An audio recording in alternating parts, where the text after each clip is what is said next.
ਇਹਦੇ 'ਚ ਕੁਝ ਨਹੀਂ ਹੈ। ਗੱਲ ਸਿਰਫ ਇੰਨੀ ਹੈ ਕਿ ਪ੍ਰਧਾਨ ਮੰਤਰੀ ਜੀ ਆ ਰਹੇ, ਉਹਨਾਂ ਨੇ ਉੱਥੇ ਰੈਲੀ ਕਰਨੀ ਸੀ, किसानों ने रैली में रोकने वास्ते आले दुआले बंदे लगा दिए। एक मिनट यार, हमने उन बंदे को उठा दिया सबको रात को, उनको मना लिया यार ना करो ऐसे। 70,000 कुर्सी लगी हुई, 700 बंदा वहां पहुंचा, मैं क्या करूं यहाँ। कांग्रेस सदैव से इस देश की संवैधानिक व्यवस्थाओं की अवमानना करती रही है। पंजाब सरकार की और कांग्रेस की एक दुरभिसंधि को प्रदर्शित करता है। यह देश इस प्रकार की किसी भी साजिश को सफल नहीं होने देगा।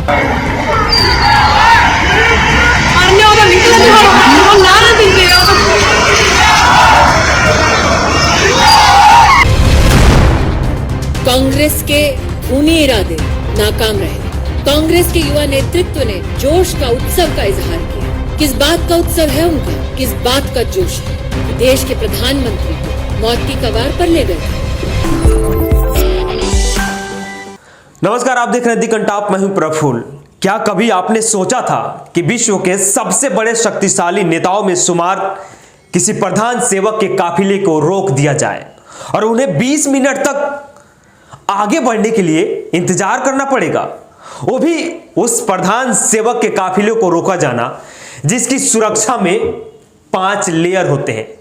एनएसजी, एसपीजी और देश के सबसे बड़े सेंट्रल एजेंसी उनकी सुरक्षा में तैनात रहते हो।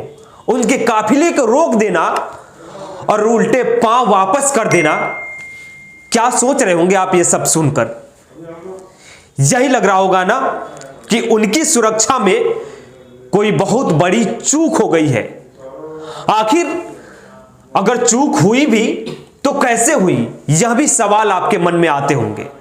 तो चलिए इन सब सवालों के जवाब तलाशने की हम कोशिश करते हैं।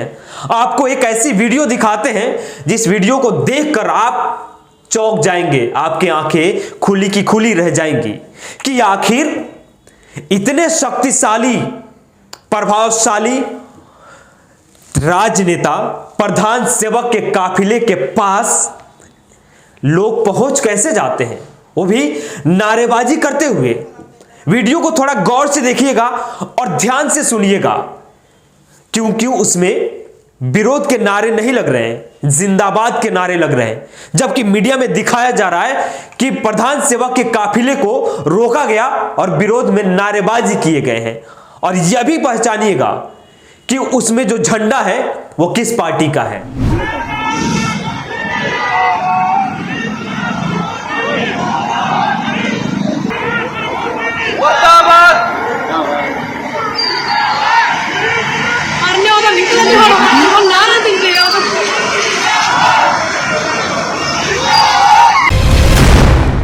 अब जरा सोचिए, हाथों में झंडा लिए और नारे लगाते हुए लोग कौन हैं? क्योंकि हमारे प्रधान सेवक भी बोलते हैं कि कपड़ों से पहचानिए। अब उन्हीं झंडों के कपड़ों से पहचानिए कि वो लोग कौन हैं। हाथों में भारतीय जनता पार्टी का झंडा है और प्रधान सेवक देश के प्रधानमंत्री तो है ही है, भारतीय जनता पार्टी के ही नेता है। और उन्हीं के नेता, उन्हीं के पार्टी के कार्यकर्ता अगर भीड़ के शक्ल में उनके काफिले के पास पहुंच जाए और सुरक्षा में, उनकी सुरक्षा व्यवस्था में इतनी बड़ी चूक हो जाए तो सवालिया निशान तो छोड़ता ही छोड़ता है, प्रश्न तो उठते ही उठते हैं। अब इसको लेकर सियासत गर्म है, क्योंकि प्रधान सेवक जब वहां से वापस लौटते हैं तो एयरपोर्ट पे, यानी भटिंडा एयरपोर्ट पे पहुंचते हैं तो वो कहते हैं कि अपने मुख्यमंत्री से कहना और धन्यवाद देना कि मैं जिंदा हूं। अब सोचिए कि देश के सबसे प्रभावशाली नेता को, प्रधान सेवक को, और जिनकी सुरक्षा में 5 लेयर हो, कवर हो, एनएसजी, एसपीजी, आईबी, उस राज्य की पुलिस और तमाम कमांडो तैनात हो, और वो प्रधान सेवक इस बात को कहे कि बोल देना कि मैं जिंदा हूं। सोचने वाली बात है ना कि आखिर हमारे प्रधान सेवक ऐसी बातें क्यों बोल रहे हैं और क्यों कहा जा रहा है कि पंजाब में उनको मारने की साजिश भी हो रही थी। आप एक और बयान सुनिए स्मृति ईरानी का। कांग्रेस के खूनी इरादे नाकाम रहे। कांग्रेस के युवा नेतृत्व ने जोश का उत्सव का इजहार किया। किस बात का उत्सव है उनका, किस बात का जोश है कि देश के प्रधानमंत्री को मौत की कगार पर ले गए थे। पंजाब की पुण्य धरती पर कांग्रेस पार्टी में मोदी से घृणा करते हैं। क्या जानबूझकर प्रधानमंत्री जी के सुरक्षा दस्ते को झूठ बोला गया? जिन लोगों ने प्रधानमंत्री की सुरक्षा को भंग किया, उन लोगों को प्रधानमंत्री की गाड़ी के पास तक, उस स्थल तक किसने और कैसे पहुंचाया? बार बार सवाल उठाए जा रहे हैं कांग्रेस पे, क्योंकि कांग्रेस की सरकार है और वहां के मुख्यमंत्री हैं चन्नी साहब। कहा जा रहा है कि पंजाब सरकार ने प्रधानमंत्री नरेंद्र मोदी की काफिले को लेकर सचेत नहीं थी। उनकी सुरक्षा व्यवस्था की जो इंतजाम कराने थे वो उन्होंने नहीं कराए, जिसके वजह से ये चूक हुई है। लेकिन एक बात यह भी है कि किसी भी राज्य में हो, वो कहीं भी प्रधान सेवक जाएं, जो वहां पे इंटेलिजेंस तैनात होते हैं वो सेंट्रल इंटेलिजेंस के अधीन आते हैं, तो जिम्मेदारी तो जितने स्टेट की है उतने ही गृह मंत्रालय की भी है। इस पे तमाम नेता भारतीय जनता पार्टी के कांग्रेस को घेरते हुए मुख्यमंत्री चन्नी पे सवाल खड़े करते हुए ये कह रहे हैं कि मुख्यमंत्री जानते हुए प्रधान सेवक के काफिले को रोकने के लिए, उनकी रैली को कैंसिल कराने के लिए यह सब किया। उन्होंने विरोध प्रदर्शन कराने की छूट दे दी, जिससे प्रधान सेवक के काफिले पे हमला कर दिया गया। आदरणीय प्रधानमंत्री जी के पंजाब दौरे के दौरान आज उनकी सुरक्षा के साथ जो खिलवाड़ पंजाब की सरकार के संरक्षण में आज पंजाब के अंदर हुआ है, वह पंजाब के अंदर व्याप्त अराजकता और दुर्व्यवस्था का एक जीता जागता उदाहरण है।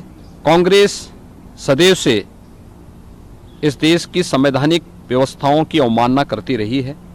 पंजाब सरकार की और कांग्रेस की एक दुरभिसंधि को प्रदर्शित करता है।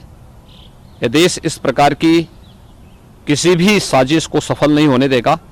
वहीं मुख्यमंत्री चरणजीत सिंह चन्नी ने भी अपना बयान जारी किया।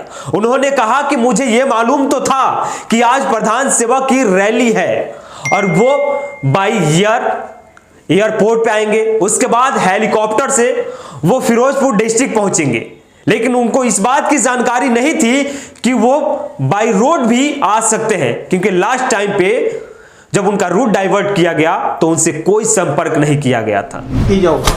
ਇਹਦੇ 'ਚ ਕੁਝ नहीं है, गल सिर्फ इन्नी है कि प्रधानमंत्री जी आ रहे, उन्होंने उत्थे रैली करनी सी, किसानां ने रैली ਨੂੰ रोकने वास्ते आले दुआले बंदे लगा दिए। एक मिनट यार, इतनी मैं जाऊंगा नहीं कहीं। हमने उन बंदे को उठा दिया, सबको रात को उनको मना लिया, यार ना करो ऐसे। अब 70,000 कुर्सी लगी हुई, 700 बंदा वहां पहुंचा, मैं क्या करूं यार। इसको सिक्योरिटी के साथ जोड़ना एक राजनीति हो सकती है, ये सिक्योरिटी के साथ जुड़ी हुई बात नहीं है। अगर एक साल किसान दिल्ली में बैठ सकते हैं तो क्या वो प्रधानमंत्री जी को या होम मिनिस्टर को या मुझे या किसी और को खतरा था? वो एक राजनीति नहीं थी, वो उनका एजिटेशन पीसफुल एजिटेशन था।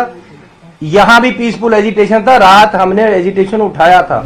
अब सवाल यह उठता है कि क्या स्टेट और सेंट्रल गवर्नमेंट ने मिलकर प्रधानमंत्री की सुरक्षा में चूक की या कोई नया षड्यंत्र था आगामी विधानसभा चुनाव को देखते हुए?